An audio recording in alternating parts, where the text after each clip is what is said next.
15 ans déjà, ça passe super vite. Et donc on refait une édition en septembre, comme on avait fait l'an dernier. Parce que depuis l'an dernier, on fait un événement d'escalade le samedi. Voilà, pour faire sortir un peu les activités de la salle de cinéma. Donc c'est un événement d'escalade urbaine. Donc on grimpe dehors, mais sur les murs, sur les ponts, voilà, dans toute la ville d'Ax. Donc ça c'est quelque chose qui avait bien plu, donc on le refait cette année. Et donc après, ben, comme chaque année depuis 15 ans, on fait des soirées avec des films sur toutes les activités de sport, de montagne, de pleine nature, d'exploration.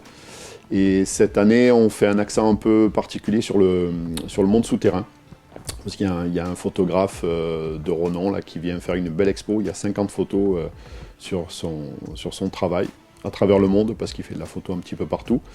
Et c'était cette année, il y avait en France un congrès international de spéléo qui a lieu tous les 4 ans. Et cette année, c'était en France. Donc voilà, à cette occasion, c'était pour faire un petit clin d'œil sur tout ce qu'on pouvait voir de beau et de particulier sous terre, mais pas que, parce qu'il y a aussi des films d'escalade, il y a des films de parapente, de kayak, voilà, un peu comme d'habitude pour faire un peu un panel large de toutes ces activités.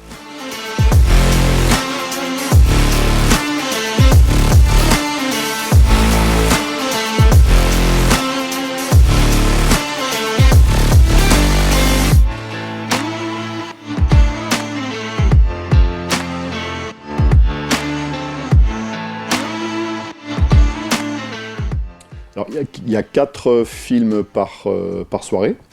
Il y a une avant-soirée le samedi à 16 h avec un film de VTT en montagne aussi. On a un collègue qui habite sur Toulouse et qui a une pratique du VTT assez particulière. Il porte son vélo sur le dos pour monter vraiment en montagne et faire des parcours assez insensés. Et voilà, il fait des jolis films. Il y a une chaîne YouTube où il y a des dizaines de milliers de personnes qui le suivent. Et voilà, et du coup, il aime bien venir au festival présenter son travail. Donc on fait une séance spéciale le samedi. Et sinon, ça commence jeudi soir avec un beau film de parapente avec des Belges qui sont partis en Himalaya. Un film de kayak d'eau vive avec un Espagnol qui fait des parcours d'eau vive. Voilà, ce qu'ils font avec des bateaux, c'est juste hallucinant. Et ensuite, 2 films de spéléo le vendredi sur des parcours un peu sportifs. Il y aura une autre vision de la spéléo le vendredi, plus archéologique, parce qu'il y a des découvertes qui ont été faites à Bruniquel, c'est dans la région Occitanie aussi, et avec des structures faites par l'homme qui ont une date assez hallucinante, et voilà, il y a toute une enquête sur ces découvertes-là. Donc voilà, ça montre plein de choses très, très différentes sur l'ensemble des 3 jours. On a souvent fait venir les sportifs, c'est les protagonistes, mais là, il y a aussi des sportifs qui viennent, mais il y a pas mal de réalisateurs qui viennent présenter leur travail. Voilà, parce que c'est pour montrer aussi l'autre facette, ce qui se passe derrière, parce que faire un film c'est une expédition, mais c'est tout un travail derrière de réalisation, de montage, de construction de l'histoire, et donc ça c'est intéressant à partager aussi. Et comme chaque année, sur les 3 séances, il y a des artistes aussi qui viennent faire une petite introduction du jeudi au samedi. Il y aura des concerts à partir de vendredi, pendant les repas. Donc voilà, tout quelque chose d'assez complet pour pouvoir partager et passer 3 jours sympas. À partir de 18 h, les gens peuvent venir boire un coup, ou discuter, rencontrer les gens et puis manger avec un traiteur qui nous fait des bons petits plats tous les soirs du jeudi au samedi.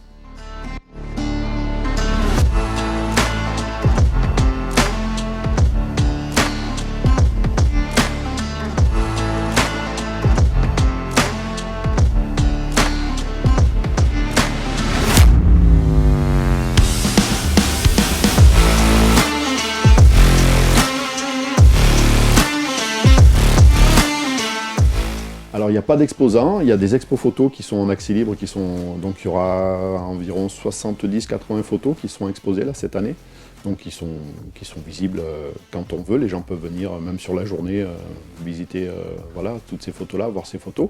Et ensuite c'est les séances de films en soirée et le temps fort le samedi avec la rencontre d'escalade, où les grimpeurs vont participer, mais les gens peuvent venir voir aussi, parce que du coup c'est dans la ville de Hack, c'est très visuel, donc on peut les suivre et voir un peu ce qu'ils font.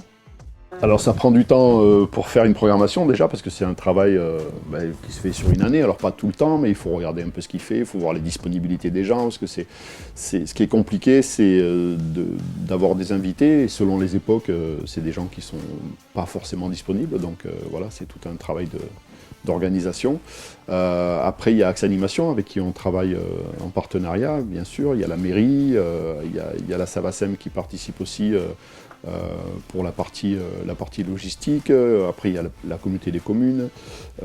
Et ensuite, il y a une personne qui travaille avec moi. Il y a Anne qui travaille à toute la partie logistique, coordination. Voilà.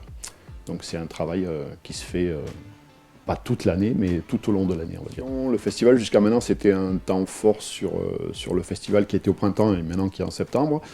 Et c'était 2 soirées winter, et on va équilibrer les choses. Voilà, ça c'est un peu quelque chose de nouveau qu'on a voulu mettre en place.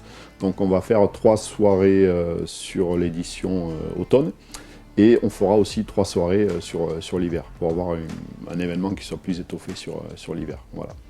Donc ça, c'est ce qu'on va mettre en place à partir de l'hiver prochain. Alors on peut réserver, et c'est mieux de réserver parce qu'on a un tarif préférentiel, donc ça vaut le coup. Et après, on peut réserver aussi aux offices de tourisme, et on peut venir le soir de la séance, prendre des places quand il en reste. Voilà, il n'y a pas de souci. Donc il y a le choix entre le site internet, les offices de tourisme et sur place.